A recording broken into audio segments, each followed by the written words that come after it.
সপ্তম শ্রেণীর বাংলা বিষয়ের প্রশ্নটি। তো এই প্রশ্নটা তোমাদের হুবহু আসতেও পারে, নাও আসতে পারে। এটা নৌবাহিনী কলেজ ঢাকা অর্থাৎ এই স্কুলের প্রশ্ন। তো এই প্রশ্ন থেকে তোমরা অনেকগুলো প্রশ্ন কমন পাবে, প্রায় 80% পর্যন্ত এই প্রশ্ন থেকে কমন পাবে, আমি শিওরলি বলে দিতে পারি তোমাদেরকে। তো এই প্রশ্নটা হুবহু আসতেও পারে, নাও আসতে পারে, এটা কোনো গ্যারান্টি দিতে পারতেছি না। তবে একটা কথা, এখান থেকে অনেকগুলো প্রশ্ন তোমরা কমন পাবে, এটা পড়লে, এটা বলতে পারি, ঠিক আছে। তো এই প্রশ্নটা অনেক সহজ করে বলা, সহজ ভাষায় এবং সংক্ষেপে লেখা হয়েছে, সংক্ষিপ্ত আকারে, ঠিক আছে। প্রশ্নগুলো উত্তরও লেখা হয়েছে, ঠিক আছে।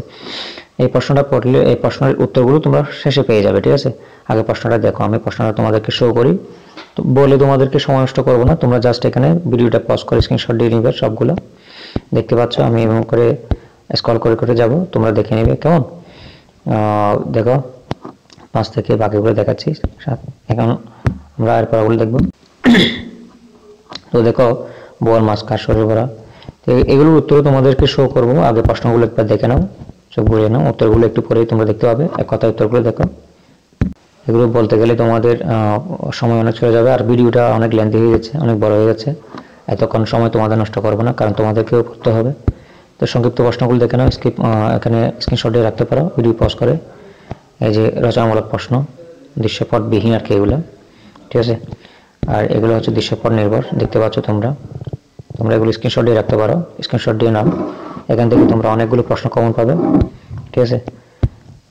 দেখো এগুলো 4 পর্যন্ত স্ক্রিনশট দিয়ে রাখো, বাকিগুলো দেখাচ্ছি।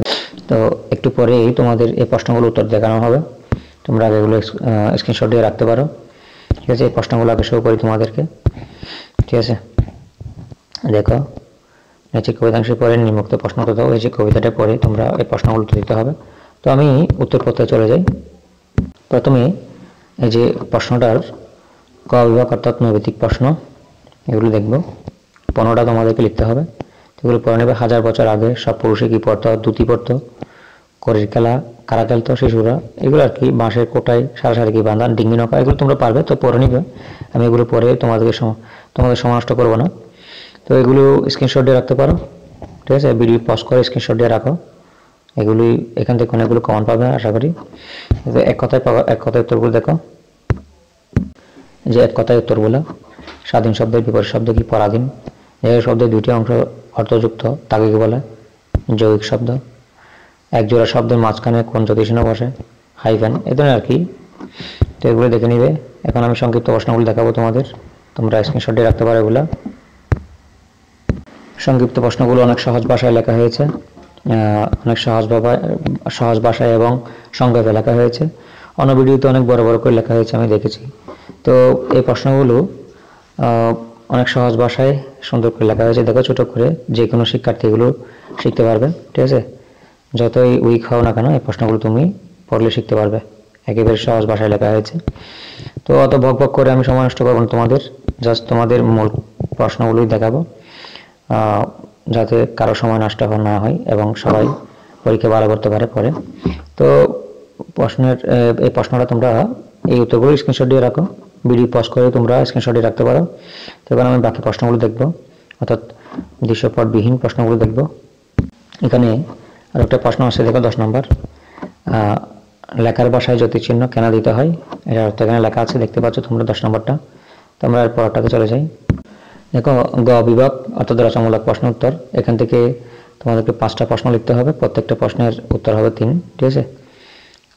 তো দেখো এখানে লেখা আছে, এখানে 3টা প্রশ্ন লিখতে হবে, 3টা 3 5 15 এরকম। কতকাল ধরে রচনায় লেখক যা বলেছেন তা নিজের ভাষায় লিখতে হবে। এই প্রশ্নটা তোমরা দেখে নিবে, অনেক সহজ ভাষায় লেখা হয়েছে কিন্তু ছোট করে। তো এরকম ছোট এবং সহজ ভাষায় উত্তরগুলো পেতে আমার চ্যানেলটি সাবস্ক্রাইব করে রাখবা, ঠিক আছে। তো দেখো, 2 নম্বর হচ্ছে বা প্রকাশের ধরন অনুযায়ী বাক্যের বাক্যগুলো লেখো এবং উদাহরণ দাও। অর্থাৎ বাক্যগুলো কি আমরা জানি, বিবৃতিমূলক বাক্য, বিধিবাচক, প্রশ্নবাচক, আবেগবাচক, একটা হচ্ছে অনুজ্ঞাবাচক জানি। তো এগুলো দেখে নিবে, ঠিক আছে। ময়নামতির চর কবিতাটি পড়ে যা বুঝতে পারলে তা নিজের ভাষায় লেখো। তো এগুলো অনেক ছোট করে লেখা হয়েছে, এখানে সংক্ষেপে তোমাদেরকে বোঝাই দেওয়া হয়েছে, যে কোনো শিক্ষার্থী এটা পড়ে শিখে ফেলতে পারবে খুব সহজে, অনেক সহজ ভাষায় কিন্তু এগুলো লেখা হয়েছে।